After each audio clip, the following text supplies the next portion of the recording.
Nimas jejimaken tilam sari iring pandang kamarutan satemah pinter marawasa jroning kayung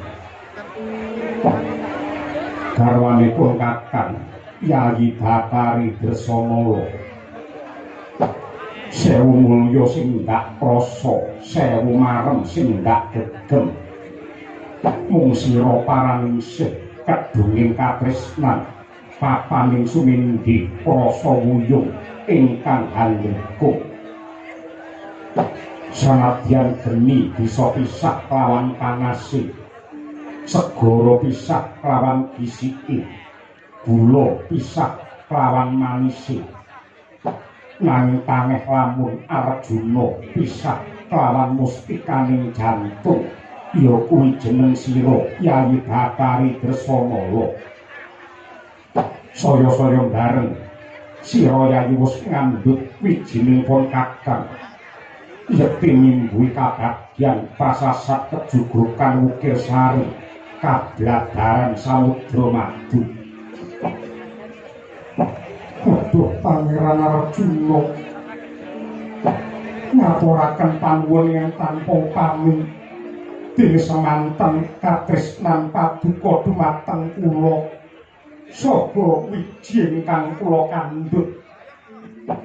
Pangeran kula nyuwun pangestu mugi-mugi lairing jabang bayi benjang sembodo netepi dumateng kekudangan. Yayi Dresamala ndak rewangi cegah dahar lawan guli ndak suruh pandonga suci ing pamrih lek ing jabang bayi besok wilujeng niskala satemah dadi putra ingkang garbi budi luhur sarta dadi srana kamulyanipun Kakang lan Siadi sumrambahi katentremaning jagat saisine Dresanala.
marang soreng prang ngudani arum-arum ngendanu ngawiyat narada ngepalani sawata sukamula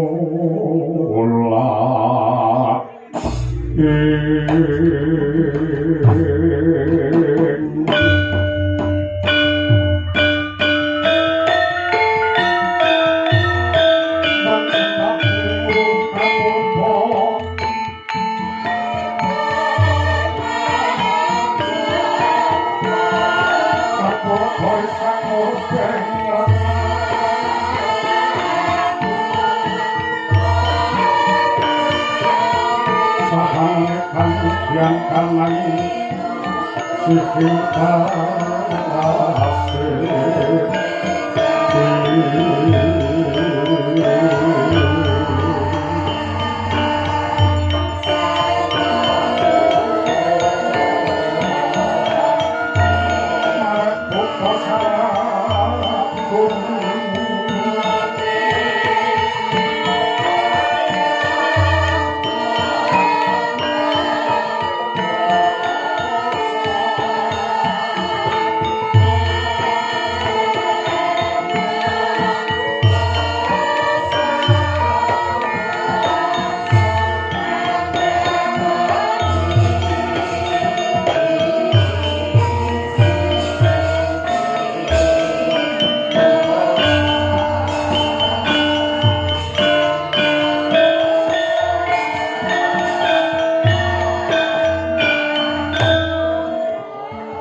dan sekaling bawana lan bentuk ora ayu sagung tumuwuh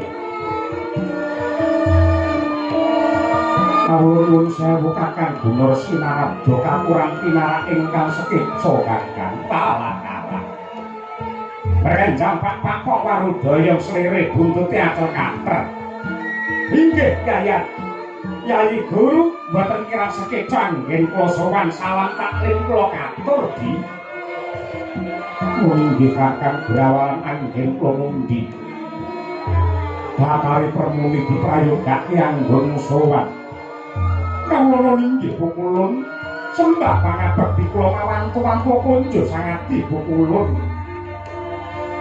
iya ndak tampa kali bonggonging rasa putra ulun nggih Bathara Brahma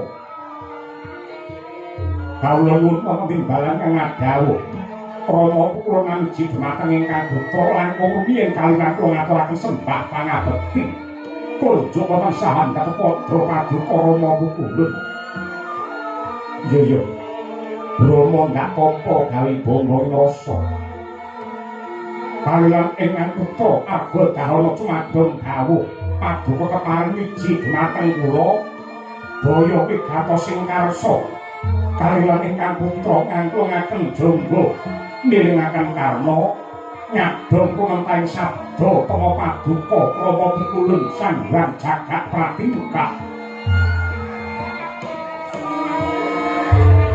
rumeng mula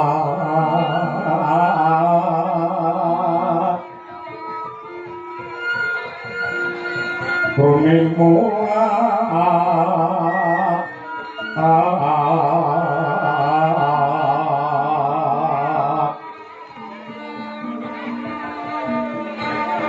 rumeng mulat surat hari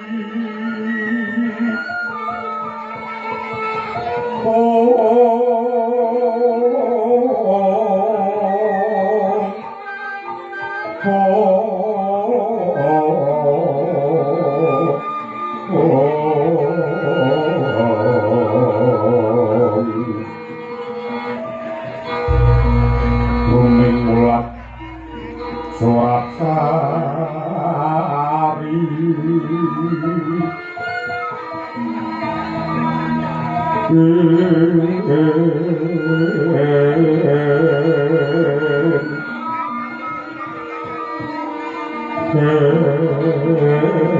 oh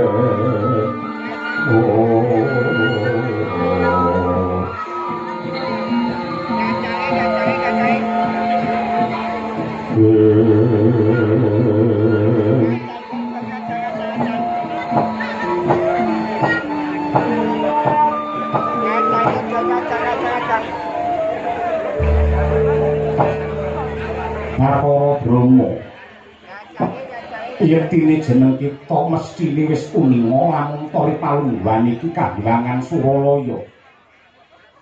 Nedenge ketaman Prahara utawa nedeng ketaman goro-goro ingkang kagiri-giri nganti poyang payingan solaing para Hapsara lan Hapsari. Bareng tinaliti kanthi permati diitung nganti genep disaring kongsi lembut. Timbule Prahara iki merga keluputane makhluk becik menungsa munggahe para dewa ingkang wani cumampaka nrajang pepakem utawa waler ingkang sinebut judu tali wangsa. Judu tegese pepacangane priya klawan wanita, tali tegese pangiket, wangsa tegese golongan, mongko wis cetha pratela lamun to Hapsara menuju dune Hapsari. Satriya klawan putri, Bambang klawan Endang, Raseksa klawan Raseksi. Ya merga bebrayane menungsa klawan widodari, yektine iki ingkang dadi wiji utawa dadi sumbere Prahara ingkang nimbrung kahilangan. Ora ana liya kejaba anggone bebojoan.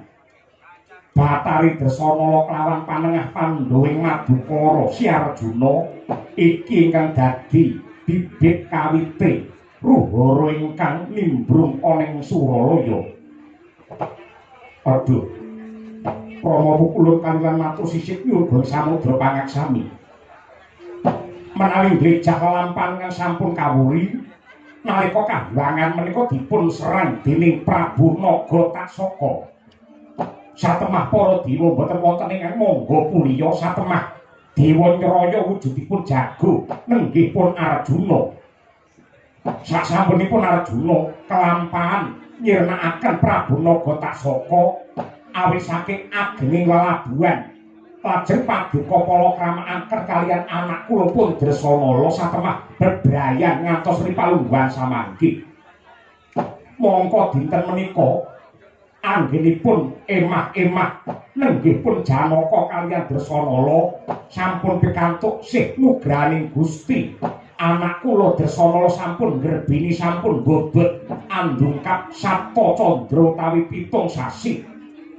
Menapa kinten-kinten anak kula kekalih menika gadhahi dosa sarta kalepatan Pukulun. Iya.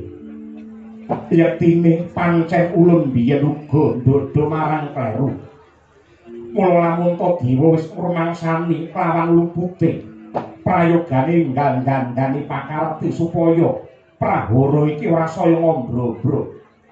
Mula kang mangkono Brama ora ana dalan ingkang kudu tinempuh kanggo srana sireping gara-gara iki kejaba bebrayane Arjuna klawan Dresanala kudu dipegatake.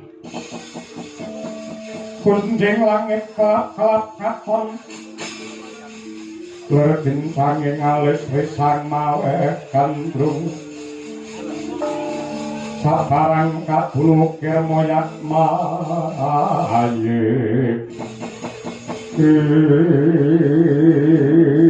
Aduh, Rama Pukulun jimat sesembahan kula. Menawi kula saged nampi nanging mangke kados pundi kawontenanipun Arjuna kaliyan Dresanala menawi nedeng-nedengipun pepasihan kok malah badhe dipun pisahaken. Menika mujudaken lelampahan ingkang boten enteng Pukulun. Mula kang mangkono kala mangsane dewa kuwi kepengkok lelakon loro sing padha abote. Ya kuwi antarane katresnan kelawan kewajiban. Lan jeneng kita kudu bisa milah sarta milih ngendi kudu nindakake kewajiban nang ngendi kudu ngempakake katresnan. Monggo kang kusrana sireping ruhara iki ora ana dalan kang tinempuh kejaba. Jeneng kita ngurbanake bebrayane putra kita ya kuwi si Dresanala lawan Arjuna. Ewa semono para dewa ora bakal kejem sakuse mengko Arjuna wis pegatan kawan Dresanala bakale ana priya sing saguh ngayomi Dresanala lan uga putra kang kinandhut. ora ana liya kejaba putra ulun ya kuwi Prabu Dewasraning Tunggul Malaya Brama.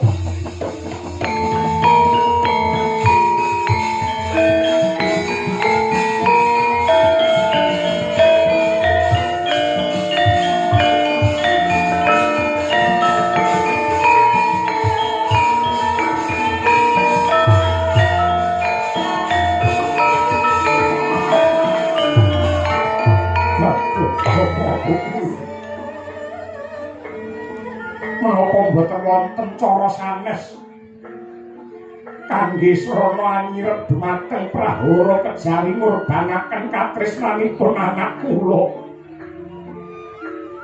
Kula sagah minangka wakilipun menawi kedah nampi pidana, kedah nampi bebendu. Watonipun anak kula kalih menika boten dipun pegataken. Bathara Brahma. Iki wis dadi kaputusane Sang Hyang Jagat Pratingkah. Lamun to jeneng kita ora gelem, napa kanyatan iki ora gelem megatake katresnane putramu? Tegese jeneng kita mung mikolehake diri pribadi lan keluarga, nyiwakake marang kebutuhane bebrayan agung. Kowe kepengin ngrasake mulya wibawa sak keluargamu, ning kowe tega mentala nyawang rusake kahyangan ngono apa piye?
Kabeh karunaning kaswase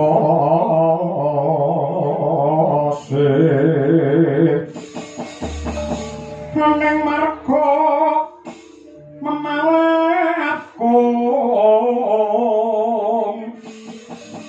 wong prisang konto Mas Pratmojo wong laluhan mulati Surya mangkrang sang waya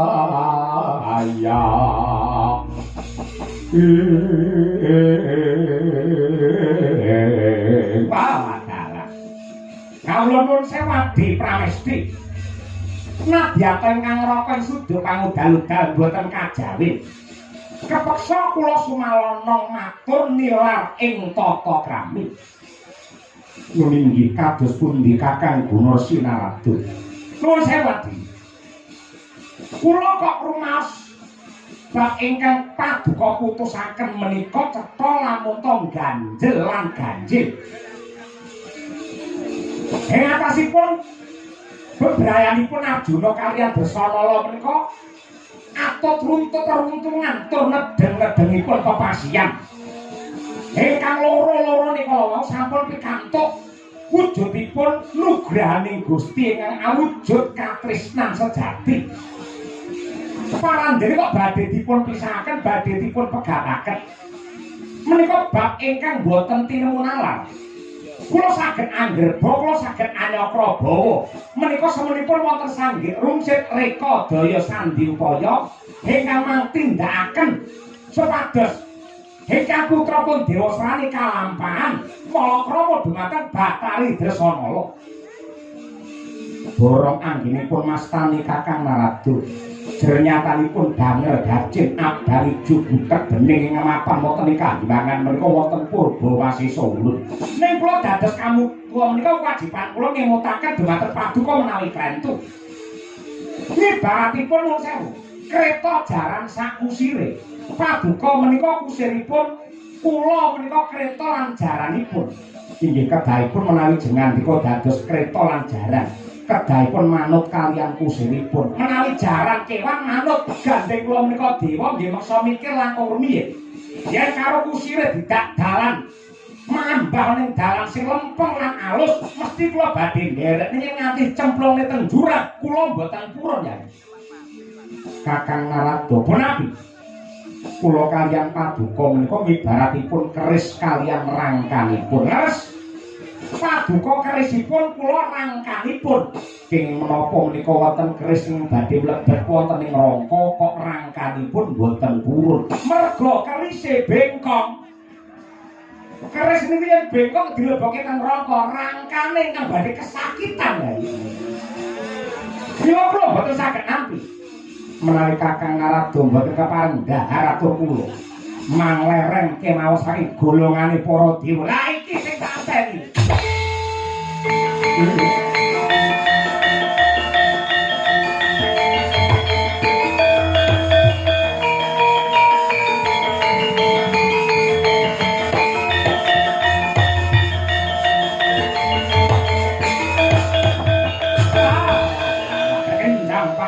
Marundaya mesti ngoten niku. Anggere rembakan, anggere bantah. Entek-entekane mung panguwasa kinarya godha. Mesti bakal ngancam ngincim areng nglereni karo kancane. Nggih matur nuwun. Dilereni mboten napa-napa nyatane tanggal selawi batal mawon. Niki ngasuh kok tak tuwet sinten-sinten mboten masalah, campur sari nggih mangkat yen ngeten niku. Nek nuwun sewu, saderengipun kula nilaraken kahembangan Suralaya, kula tak matur sekedhik kemawon. Bilih teng jagat teng Suralaya menika wonten hukum ingkang cacahipun 4. Ingkang sepisan menika hukum kodrat angka kalih, hukum adat angka 3, hukum negara utawi hukum Suralaya, dene ingkang angka 4 menika hukum karma utawi hukum dharma. Hukum kodrat menika saged dipun wiradati contonipun. Metu saka omah jam 12 awah mongko srengenge ngentang-entang panase. Kok metu saka omah mesti sumuk mesti kepanasen. Ning waton gelem nganggo payung nganggo caping ora bakal kepanasen. Menika tandha lamun to hukum kodrat saged dipun wiradati. Angka kalih nggih hukum adat. Upaminipun wonten salah satunggiling desa ngawontenaken bersih dusun utawi sedekah bumi, adatipun mesti mujuti ingkung kebo kinarya sesaji. Ning gandeng regan menika saya larang, pajeke saya dhuwur, mila para warga kala wau boten saged tumbas kebo. Ning menika saged dipun sranani ora kudu ingkung kebo tenan. Ning tuntut gedang menika disikili papas saka pring, diweni sumu saka pring. Niku wis muni kebo, dayange ya wis ora protes. Wonten malih budaya wonten ing desa, kowe kena ngrabi wanita desa kene, ning syarate kudu bisa menehi sras-sras emas sing gedene sak genthong. Niku mboten kudu emas gedene sak genthong, ning emas 3 gram diwadahi genthong niku ya jenenge emas sak genthong. Sing wedok bar niku ya calone mesti gelem rumah niku mangke. Niku ning ingkang angka 3 hukum negara utawi hukum Suralaya niku saya gampang dipun wiradati, saya gampang dipun sranani. Saya hukum kahembangan Suralaya menika hukume hukum lading. Lading niku yen munggah kethel yen mudhun niku landhep. Mula nadyan napan ana ing dhuwur duwe keluputan wani grogoti nyolong bondo negara. Nek gandeng napane ana dhuwur sugih dhuwit duwe pangkat pinter omong, mboten badhe kejamah dening hukum. Ning lading niku yen mudhun landhep, tegese hukum mung nyiksa karo rasane wong cilik. Wis wong cilik omahe ndelik dimari ublek, lingguhe diklek yen geger keculik dhisik digebuki nganti mendelik niku wong cilik. Ning ingkang pungkasan yani, hukum karma utawi hukum dharma menika hukum ing tumindak sapa nandur bakal ngundhuh utang bakal nyaur dandake bakal nggo. Menawi wonten karma ingkang tumama tunggak waru narada melu-melu.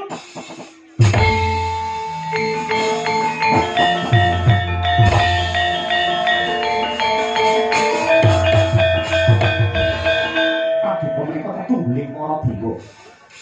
Mila kedah kagungan kawibawan ingkang aku kudu diwedeni karo para dewa. Keratasipun wonten dewa kentong pira jambul wanen nenggipun Bathara Narada paranjene dienggo kemawon diopeni kemawon. Kaya mboten wonten dewa sing enom-enom dewa sing cakak-cakak dewa sing gagah-gagah. Wong dewa pikun kemawon diopeni. Ingkang rinten dal tasah nyenengah dumateng penggalih paduka pukulun. Kula kandhang kula rumaja menawi Narada kedah dipun leleni saking golongane para dewa. Menika mboten patut, mboten trep wong dewa cebul. Paranjene ngendel-ngendelke ucape kaya bisa njara langit kadhe mekaten. Mergo ana paribasan.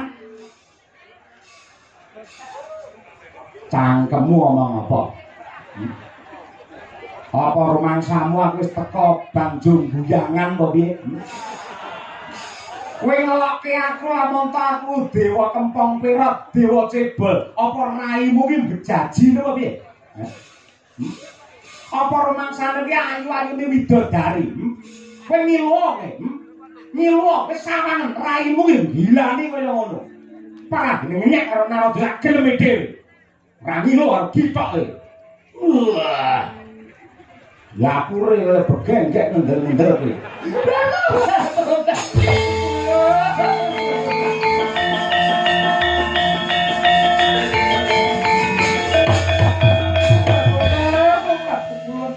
Diperlokaken nista kados mekaten parandene kok paduka namung kendelan kemawon mboten bilani dumateng kula pun durga menika kados pundi ta pukulun nyatane kowe nglakoni ngono apa ora durga coba nggih pukulun nggih wis kenyatanipun ngibarake panganan mboten kula dol dhateng sinten-sinten namung mligi dumateng paduka sang adi pukulun ini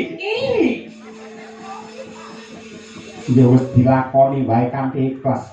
Sing dapur palungguhan iki ora ana kang njerimpeti, Kakang Narada wis suwisih. Tegese ora ana klirit mung duwe netra anggene napa supaya putramu Dewa Srani bisa malakrama kelawan Dresana inggih Pulun. Selawe priya mangung mangung kanggo iman.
Nuwun sewu Kanjeng Rama pitulung.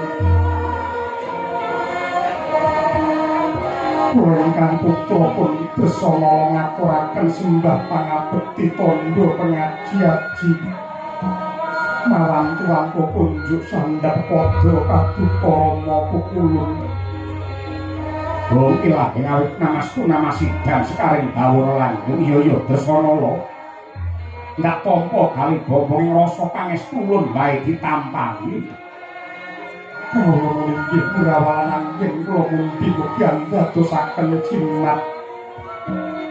Semantun ugi kula ingkang putra ngaturaken sembah pangabekti kunjuk sandhap padha paduka Rama pukulun. Iya Panadi Arjuna ndak tampa pangestune pun Rama wae margake tampanama. Kawula inggih Purawalan yen kula mundi mugian dadosaken jimating gesang kula. Rama pukulun kagiat sotaning manah kula paduka rawuh wonten ing Taman Sari. Marga dahana mriki menawi wonten bab ingkang badhe kadhawaken kalilan ingkang putra ngangkungaken jangga nilingaken karna Rama pukulun.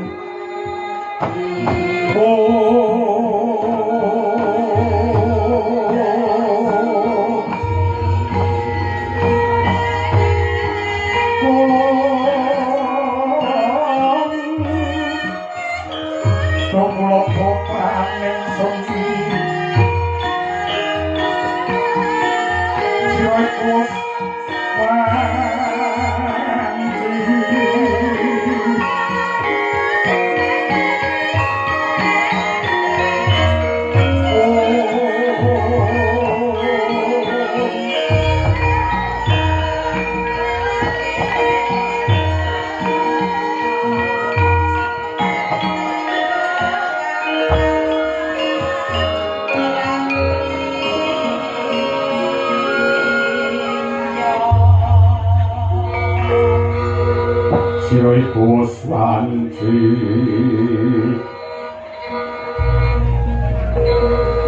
kisah lan jeneng ing wang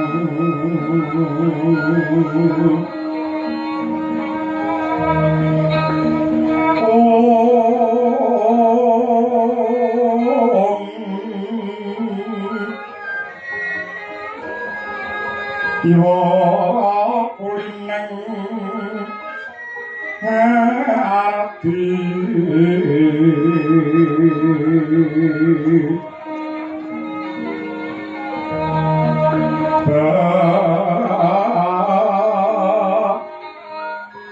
cek sironeng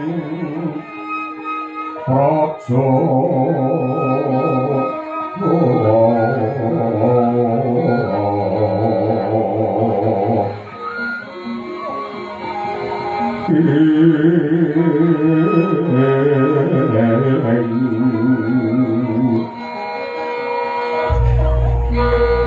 Suwiteng Narpati mongko wekas sing wangi iwa pekat teteki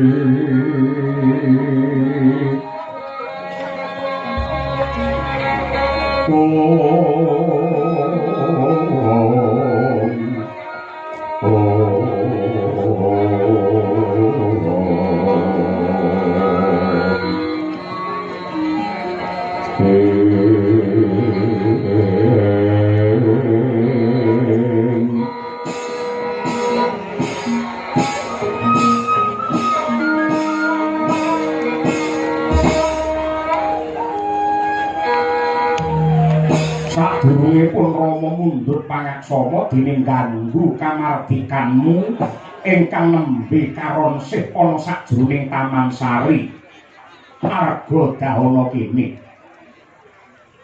Yektine ya saka gedhene pangeman lan uga rasa tresnane wong tuwa marang putra.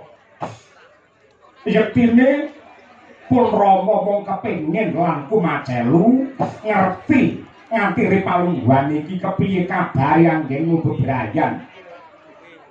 Dresana nganti ripalungguhan iki apa isih ngrembaka lan ngrembuyung katresnanmu marang garwamu Raden Arjuna. Mungkin Rama Pukulun kumawi jagat kurping langit boten wonten priya ingkang ngrengga saklebeting sanubari kejawi namung Raden Arjuna. Kula sampun kula sumpah kula sampun prasetya ngantos pukuting jaman boten namung mapan wonten kahyangan nanging ngantos kelanggingan kula badhe umiring dumateng Pangeran Janaka. Syukur bagi suyen pancen kaya mangkono Arjuna. Kawula nuwun wonten ing dalan ingkang ngadawu. Apa isih ngrembaka gedhene katresnanmu marang Dresana? Aduh, Rama Pukulun. Menawi kirang pitados kaliyan kasetyaning manah kula monggo kula aturi bengkak dodo kula. Mendhet jantung kula ingkang ngrengga saklebeting jejantung inggih namung mustikaning nala. Mutiaraning gesang kula nenggipun Yayi Bathari Dresana. Arjuna wonten dawuh. Jeneng sira kuwi ditandur ana ing alam padang dening Gusti ingkang nyipta jagat. Pinaringan wujude jejibahan dadi apa? Nggih. Awon tanpa rupi kula kadhapuk mongko dados satriya. Satriya kuwi kewajibane piye? Satriya menika tumindak lan makarti memayu hayuning jagat kanthi sepi pamrih rameing gawe niwakaken dumateng kabetanipun pribadi lan keluarga nengenaken dumateng kabetanipun bebrayan agung. Apa ucapmu iki tak gondeli saged merga piye? Karana satriya menika hampekipun kedah bawa leksana. Lah iki sing tak anteni. Swamara Sang Arjuna Dasmunira kamanungsan sawanya gendret manis kliringe dikamantian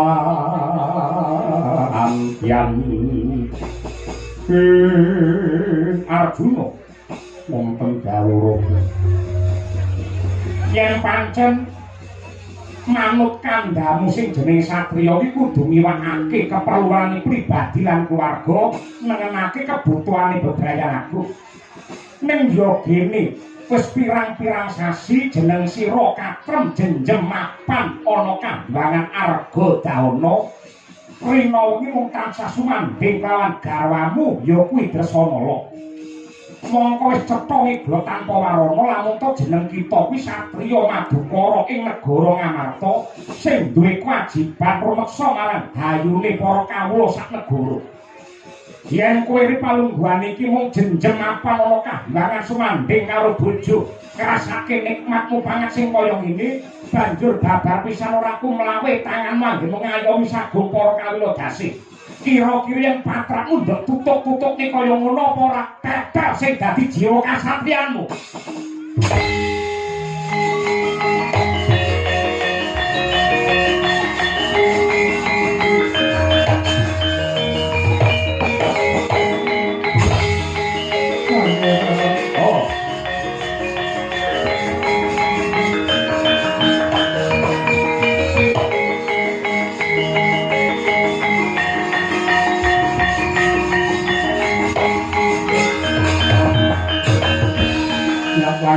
salang banak lara pandam untar timong ler konang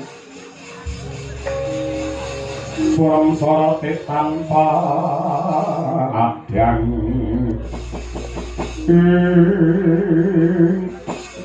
Kanjeng Rama pukulun mestinipun paduka pirsa bilih palungguhan samangke kula dendobot pitung candra menawi ngantos anak kula minjang lair tanpa tinenggan dening ramanipun tartamtu badhe ajur mumur ing dados manah kula pukulun Dasanala kita kandhani dina iki kahyangan gunjang kahyangan geger barang tinaliti manut dawuh pangandikane pukulun Sanghyang Girinata merga disebabake bebrayane menungsa kelawan widodari Arjuna kelawan Dasanala mula kanggo srana nyirep dahuru ingkang ngliputi ana kahyangan ora ana dalan sing kudu tinempuh katresnanmu kelawan Janaka kudu dipisahake kowe kudu pegatan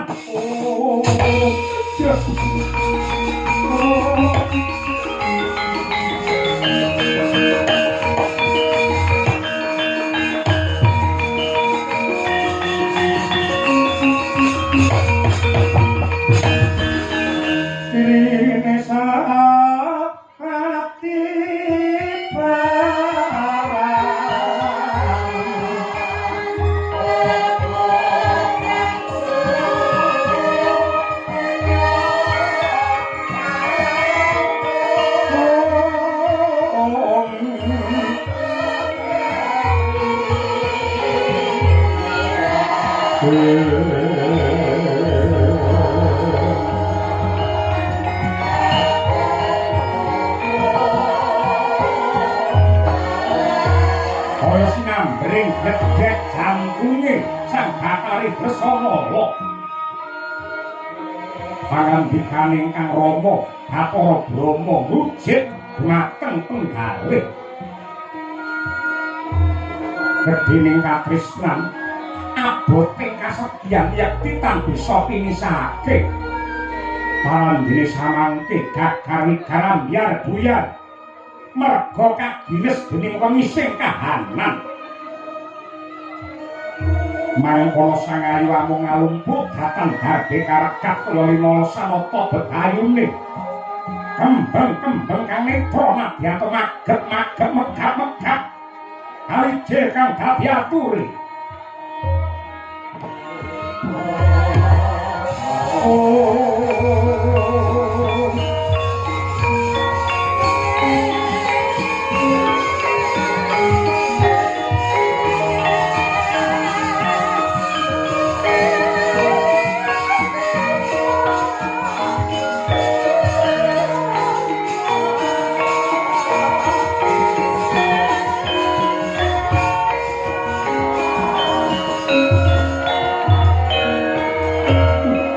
Kanjeng Rama pukulun tetewa kejem satawengis lampane kedah kula sambung nadyan kados pundi kemawon paribasan donya menika kiamat katresnan kula kaliyan Pangeran Arjuna mboten bedhe wonten getipun sampun dados sumpahe manah menawi ngantos kula pisah kaliyan Pangeran Permati langkung prayogi kula lampus ciri nanging samangke kaya raosing manah kula menawi kula pejah tartamtu anak ingkang wonten ing weteng kula badhe tumut mati kula nyuwun kawicaksanan Kanjeng Rama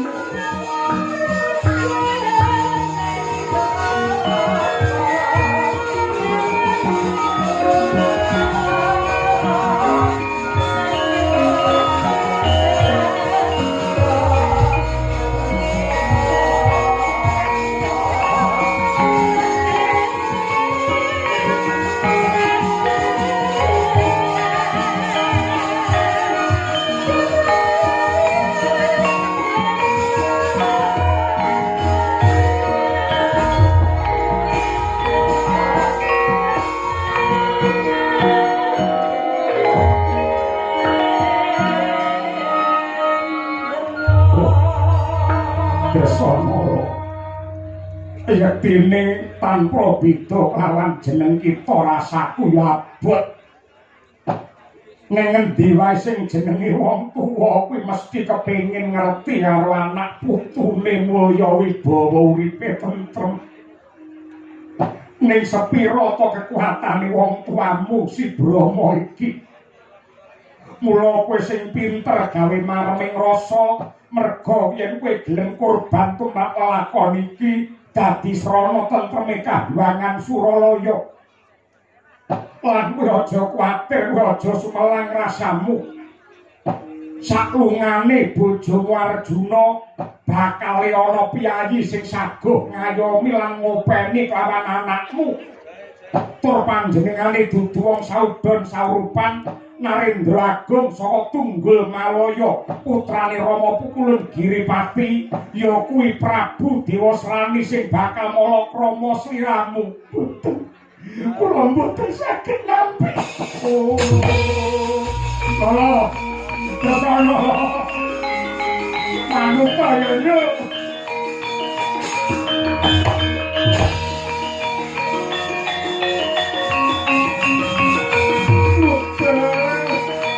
banyak.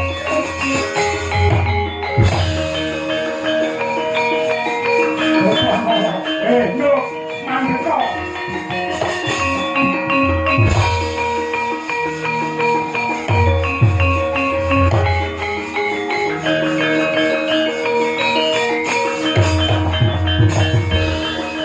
Macar kapianten. Hanengge Sang Batari Dresana. Dupi midhanget dumateng pangandikanipun ingkang Rama nedya den palakramaken kaliyan priya ing babar pisan datan den tresnani. Mangkala sang ayu drek sundul langit njula kaya nabrak akasa. Pambengoke kaya bisa nyigar langit. Dengan mangkono kaya blak wanci gege mangsa hebat jabang bayi kandutan. Sang ayu Batari Dresana lowak sepisan bro punang riwe kaya dineres. Miyak langse Gumbala Giri, miyak tegese mbukak, langse tegese sambu, giri tegese gunung. Laire jabang bayi saka gunung sing ana bringose. Cenger jabang bayi miyos kakung kaya masin angkring.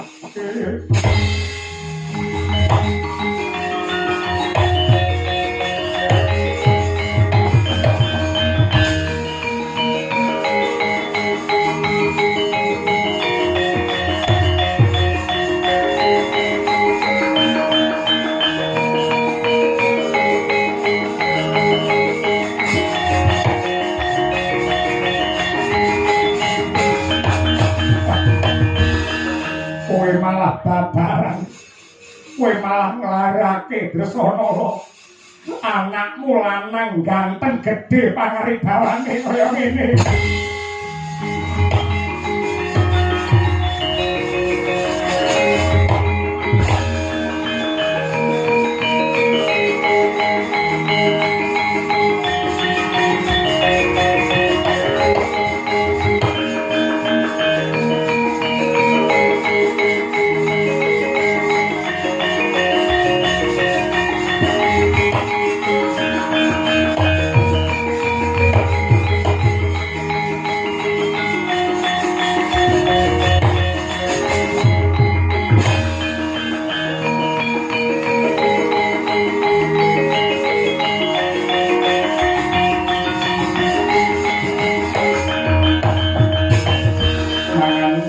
Kuning angin kuragrane ngarga kura gurnita kagiri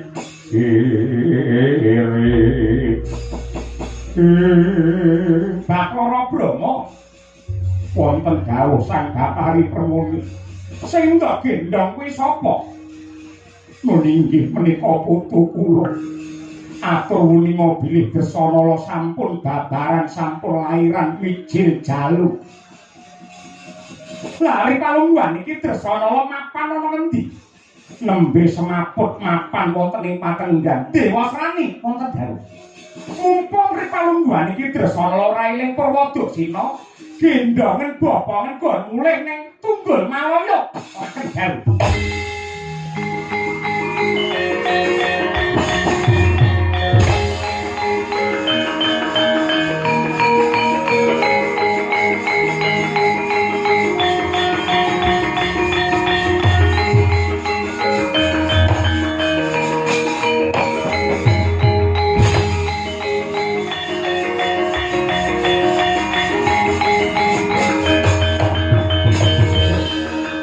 Kula mboten kawratan menawi anak kula kaboyong wonten ing Tunggul Malaya. Ning lajeng putu kula menika kados pundi menika taksih bayabang yang betaken katresnanipun ibu. Kowe aja wasumelangkang dadi rasamu. Tetep bakal ndak cedhakake kelawan mboke. Mula kang mangkono bayi kuwi gondreng tak gendonge, mengko men diglontak karo Dewa Srani kelawan Dresana. Kula endi tak jaluk putumu kene, Brama? Monggo Batari.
Yang dewasa panurunga jabang bayi iki mung bakal rigon-rigoni.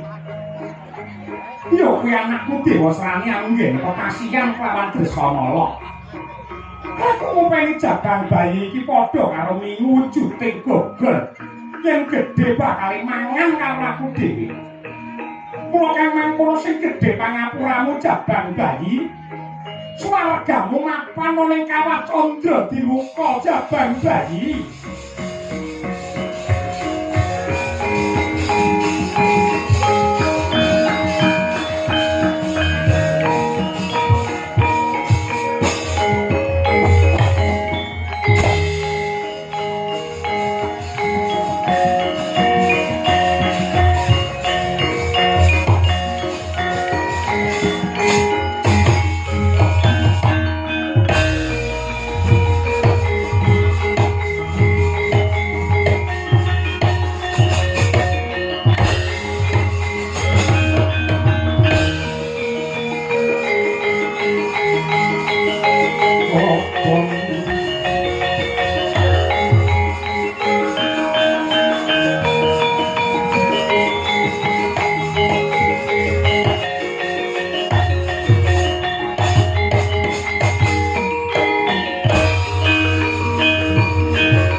pengakuane para